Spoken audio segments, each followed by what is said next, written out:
Halo semuanya, selamat datang. Kali ini kita akan bahas satu topik yang, personal banget. Dan jujur aja, kadang susah sekali untuk dilakukan. Pengampunan.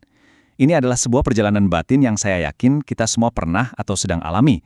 Gimana sih caranya melepas dendam supaya kita bisa benar-benar meraih kebebasan? Yuk, kita bedah sama-sama. Coba deh kita mulai dari sini. Pernah nggak merasakan dada tuh sesak banget karena sakit hati? Saya yakin kita semua pernah ada di posisi ini. Rasa berat, kayak ada batu yang menekan di dada kita karena luka yang disimpan, itu nyata banget kan? Dan itu sangat manusiawi. Nah, rasa sakit yang terus-terusan kita pendam itu, lama-lama dia berubah jadi sebuah beban. Bukan lagi sekedar marah sesaat, tapi jadi sesuatu yang kita pikul kemana-mana setiap hari. Sesuatu yang kita kenal dengan nama dendam. Luka ini bisa datang dari mana aja ya kan? Mungkin yang paling menusuk itu saat kita dikhianati oleh teman yang kita percaya banget. Kepercayaan yang hancur itu bisa meninggalkan bekas luka yang dalam banget.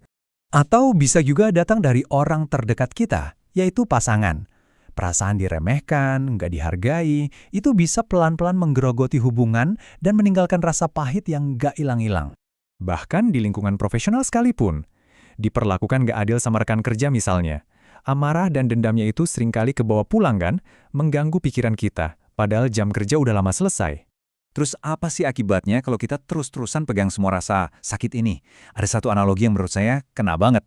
Ini tuh ibaratnya kita lagi menggenggam bara api. Analogi ini benar-benar menangkap inti masalahnya. Waktu kita dendam, kita berharap orang yang nyakitin kita itu yang ngerasain panasnya. Tapi kenyataannya, justru kita sendiri yang paling menderita.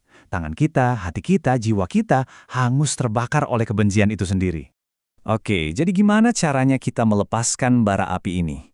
Nah, Rasul Paulus menawarkan sebuah perspektif yang jujur, radikal, sebuah standar pengampunan yang benar-benar baru yang menantang cara berpikir kita pada umumnya.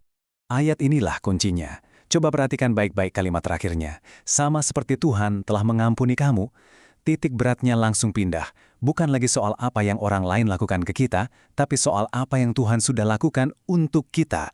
Dan ini mengubah segalanya. Nah, yang menarik di sini adalah pergeseran fundamentalnya. Standar dunia atau standar kita pada umumnya itu seringkali bersyarat. Kita mengampuni jika mereka minta maaf, jika perasaan kita sudah pulih, jika kita merasa mereka pantas dimaafkan. Penuh syarat kan? Tapi standarnya Paulus membalikan itu semua. Kita mengampuni bukan jika, tapi karena. Karena Tuhan sudah lebih dulu mengampuni kita. Jadi pengampunan bukan lagi soal transaksi, tapi sebuah respons syukur atas anugerah yang sudah kita terima. Yuk, kita dalami lagi ide ini. Konsep mengampuni karena telah diampuni, ini adalah sebuah perubahan cara pandang yang benar-benar bisa membebaskan kita. Fakta menarik nih, kata asli dalam bahasa Yunani yang digunakan Paulus untuk mengampuni adalah charizomai. Akarnya dari kata charis, yang artinya anugerah atau kasih karunia.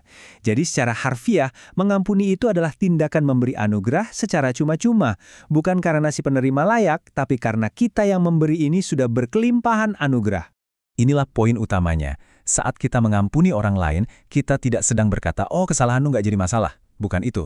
Sebaliknya, kita seolah-olah sedang menyatakan, aku sudah menerima pengampunan yang begitu besar dan tak ternilai dari Tuhan. Jadi, sebagai satu-satunya respon syukur yang pantas, aku memilih untuk meneruskan anugerah itu kepadamu. Dan ketika kita mulai mempraktikkan ini, sesuatu yang luar biasa terjadi. Fokus kita bergeser. Ini bukan lagi tentang orang yang menyakiti kita, tapi tentang kebebasan kita sendiri. Kita sedang membebaskan diri kita dari penjara kebencian yang kita bangun sendiri. Nah, ini penting banget untuk dipahami, dan mungkin kedengarannya aneh ya. Pengampunan itu bukan untuk membebaskan orang yang bersalah dari konsekuensi perbuatannya. Tanggung jawab atas tindakan mereka itu tetap ada, itu urusan lain. Pengampunan itu adalah untuk diri kita. Ini adalah kunci yang kita pegang untuk membuka pintu sel penjara yang kita bangun dengan dinding kepahitan dan dendam. Ini adalah tindakan pembebasan diri yang paling utama. Ya, sebagai manusia, kita merasa punya hak untuk marah saat disakiti. Perasaan itu valid kok, wajar. Namun, panggilannya adalah untuk kita secara sadar dan sukarela memilih untuk meletakkan hak tersebut. Dan sebagai gantinya, kita mengambil sesuatu yang jauh lebih kuat dan membebaskan, yaitu anugerah untuk mengampuni. Kita menukar beban amarah yang berat itu dengan kelegaan dari kasih karunia. Sebuah pertukaran yang sangat memerdekakan.